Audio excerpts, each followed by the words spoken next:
we need an ADC, analog to digital converter. So any point if you are observing at this point, that particular voltage is converted to digital data by using this ADC. Maybe the ADC symbol is used, but don't use. So this is converted to one side zeros, and we will do some manipulations here as per our logic.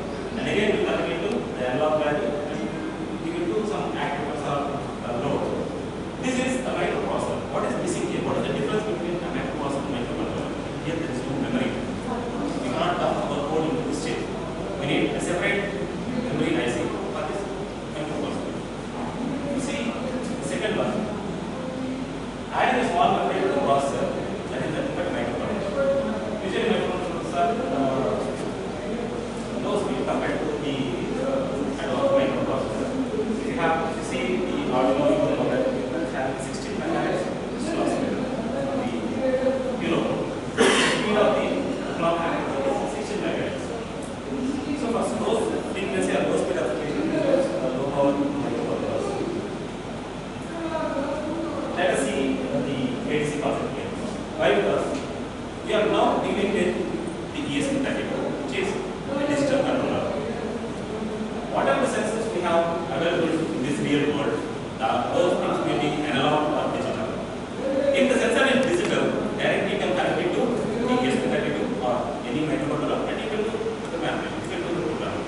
But if it is analog sensor, then you need a converter. So analog needs to be converted to digital and then you can process. First of all, what is a digital sensor and what is an analog sensor? What is digital sensor? Any example? From the class. Digital sensor example. Watch is a digital unit where it is having some digital sensors. A simple digital sensor. For example, I get one light laser or some light source at the entrance of the door. On the opposite side, I get one light sensor. When the light beam is continuously focusing on this sensor, maybe that sensor is giving some value 1. What is the 1? The operating voltage. If your system voltage is 5 volts, 1 means 5 volts. If your system voltage is 3.3, like if you are using ESP or some other Raspberry Pi, 1 means 3.3. If you are using a PLC, 1 means if you are using a PLC, that digital 1 means how much voltage? It's actually 24 volts. PLC is 24 volts. So based on the system, that digital 1 will be defined. So when the light beam is continuously focusing on the sensor, it is giving some digital 1. When some person is passing through the door, the light will be disturbed and the sensor will give 0. So what? 0 means 0 volts. So the sensor is giving either 5 volts or 0 volts. That means it's discrete data is giving either 1 or 0. So this is a digital sensor. So what kind of data we are getting from the sensor? Either 1 or 0. Either 5 volts or 0 volts. So 1 is a number, digital number, 0 is a digital number. 5 is the voltage, external real world parameter. 5 volts or 0 volts. That is a digital sensor. Analog sensor? DHT. DHT is an analog sensor, but finally there is a small digital sensor that is giving digital data. Ultrasonic is also giving data in digital form. Analog. RTD, variable resistor, something. A temperature sensor. Temperature sensor. A small temperature sensors are available in the market. Those are usually passive. Passive is you need to give some voltage to the temperature sensor, then only they will function. Passive. Externally powered. So the small temperature sensor will be powered with a battery or something else. It will give a voltage proportional to the temperature. There is a temperature sensor called L35 or PT100, PT2000 thermometers. Using the data sheet, I'll give a small information about that part. At room temperature 25 degrees, it will give a voltage of 2 volts.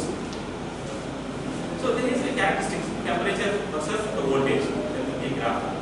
If the temperature is rising, the voltage produced by the sensor will also be increasing. So at room temperature 25 degrees, the voltage given by the sensor is 2 volts. If the temperature is raised to 30 volts, the voltage will be increased to 2.5. See here, the voltage is continuously changing with respect to the room temperature. Here it is not giving like 0 or 1, 0 volts or 5 volts. Continuously it is changing. If it is 100 volts, it will give 5 volts. So wide range of values you can get from the sensor. This is analog sensor. So a temperature sensor is an analog one.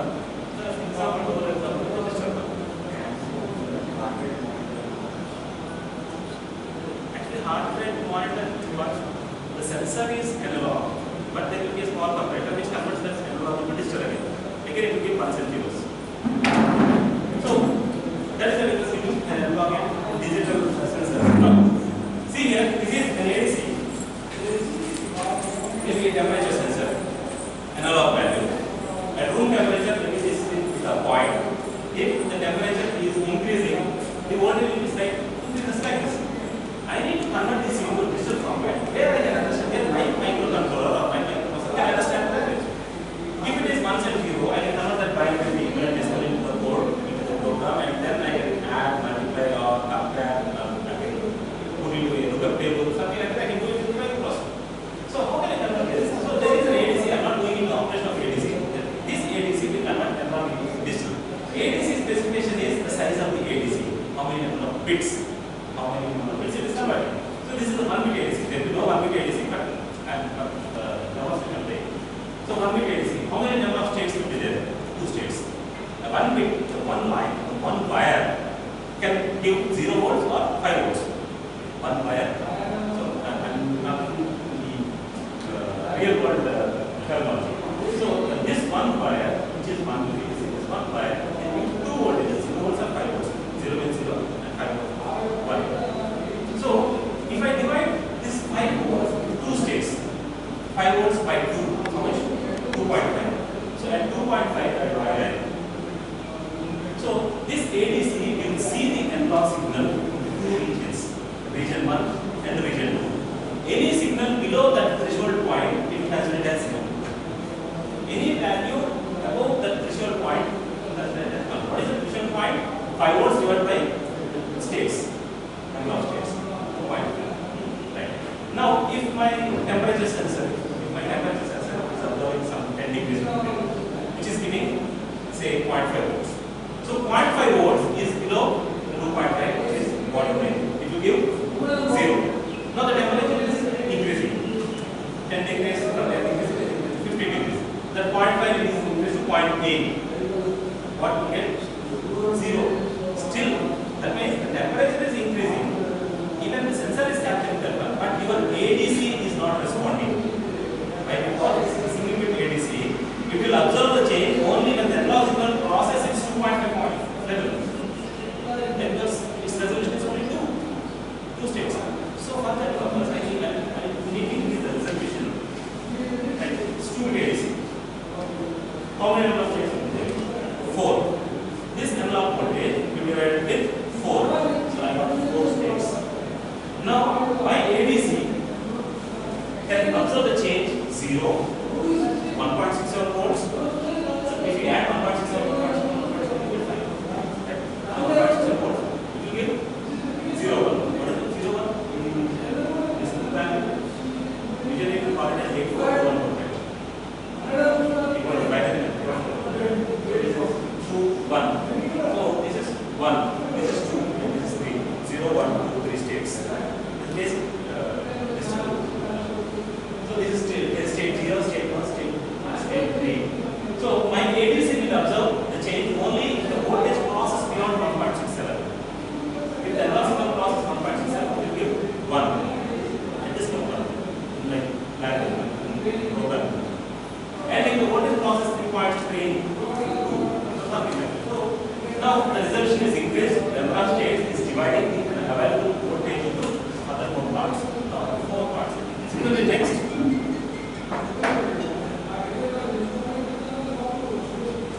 3 bit. We have 8 states. 5 was divided by 8.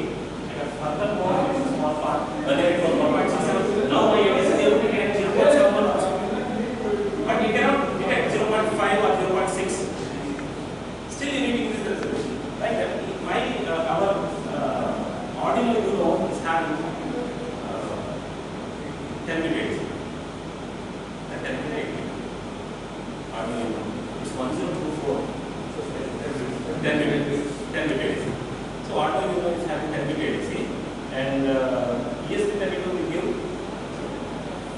12-bit.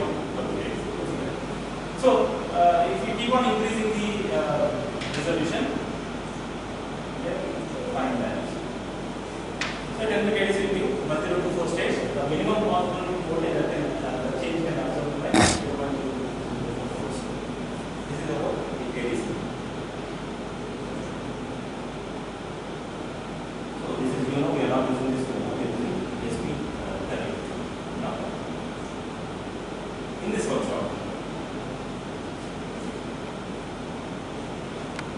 this is the ASP that we are using, which is our board, and some sensors we take here, and then what sensor we will use. We will write a program, and then we need to push to the cloud. And the same ASP32 or another ASP32 board can read that data and write the load. So, in fact, in single point, this will be your assignment. This is the participant 1, and this will be the participant 2. And this is the medium where you can exchange the data. So the next topic is firebase, but before going to that one, let us start talking about the bits here.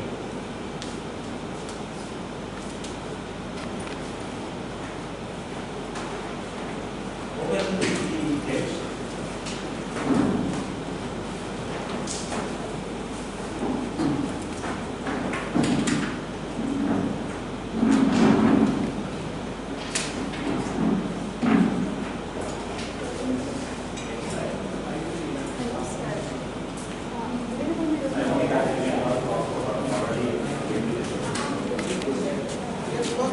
Then the second post.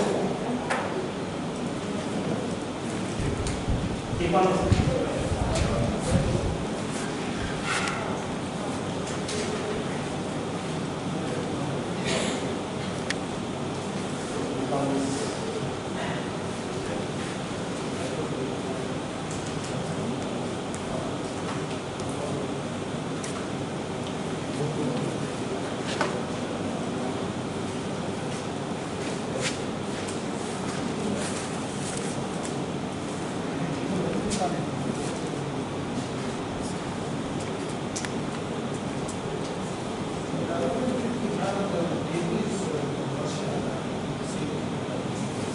This is the first time we are implementing this kind of thing. So we did some mistakes. So first mistake is we planned the PCB, this is perfectly alright, but after soldering the connectors, the names under the connectors are occupied by the connector. We don't know which connector, which terminal is there. Where is the connector or where we will connect, what we don't know. So first I gave you this reference PCB layout. Now first we see. Definitely we will face some problems from here on. Let us start with the port, the basic sensor port. Tolerance, blinking of LED, and then we move to the port. So we have some new faculty here.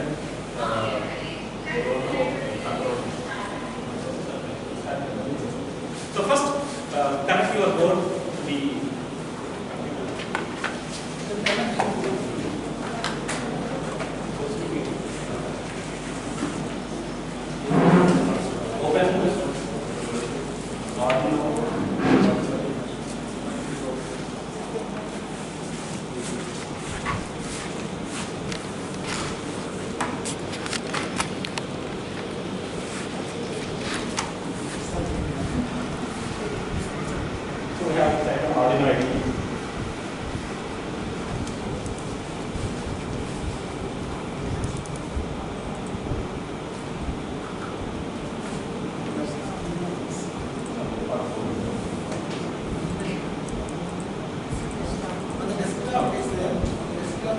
actually, but the complete exposures on this IoT lab, you need to install these IDEs, you need to install the libraries, you need to know everything. But as this is a 2-day workshop, actually we installed everything here. So we have these Raspberry Pi sessions also there. So what my suggestion is, later on, if anybody interested in conducting such a workshop, so we will plan accordingly. But it should not be like a short workshop like 2-day workshop. It should be a 1 week program. If it is 1 week, then only we can explore everything. In installing the Python, maybe that is easy for the computer science background, I don't know, but installing the Python, installing the libraries, that is somewhat busy here. We face some problems. A particular library is provided by many users in the internet. If I install a particular library, that is not working on my application. Again, I will uninstall, again I will reinstall another library. We face many issues here. So all those things should be faced by the participants, not by the resource person. So the workshops will be like that. So next workshop definitely will plan for the one. Right. So this is the audio IDE. So already we installed ESP32 board manager board profile here. This Arduino IDE, by default there will be some default boards available in the tools option. We have Arduino Uno, Arduino Nano, some Arduino Mega, that kind of boards are there. If you see here,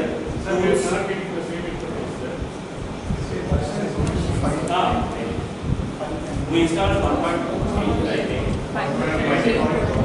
I thought we are getting some problem 2.1, this is latest version. Okay, so go to tools, tools and board. Go to tools and board.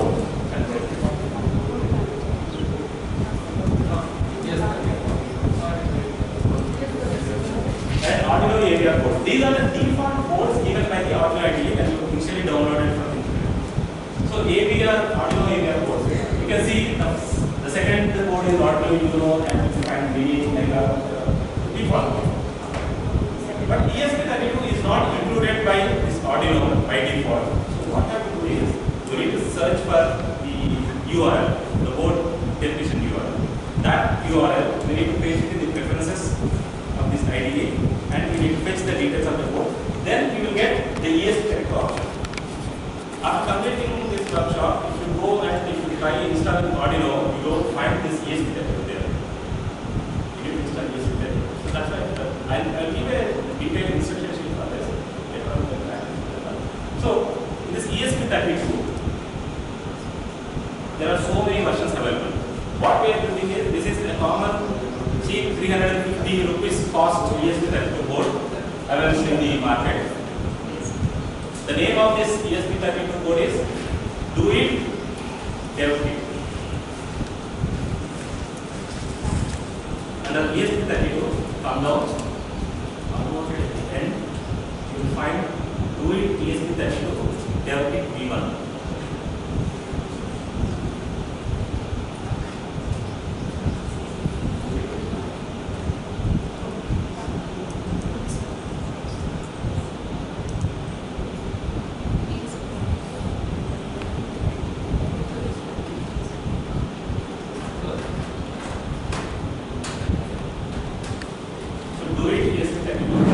That is the board which we are using here. How do we know that this board is doing model of this set of boards? Simply we follow the command.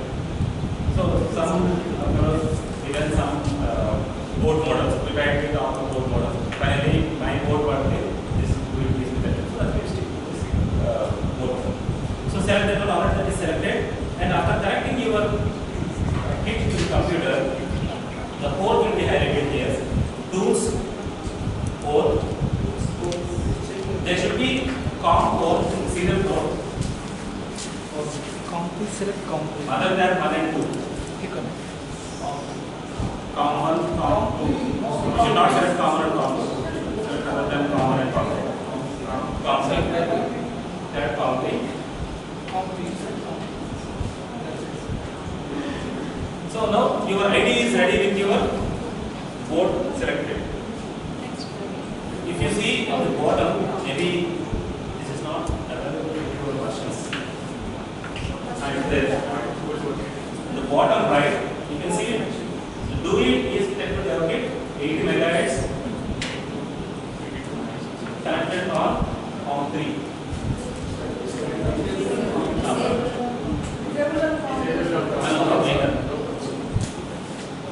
Now,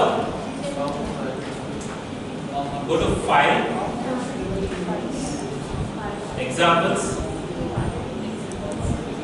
basics, link. 5 examples, 5 examples, basic and link.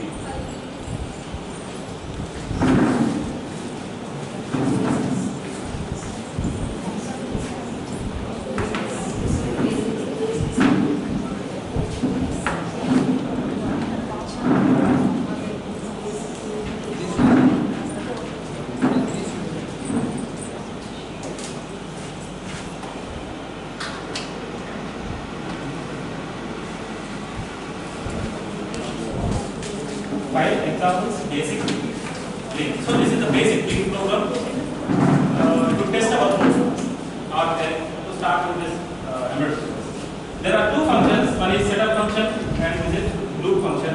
The setup function will be run only once at a time of starting the module. When you power on the module, only the setup function will be run once, and later on this loop will be continuously looping. Right? So for this example, earlier versions, earlier versions, the code is not like that. We have an array defined with a number called 13, the old versions.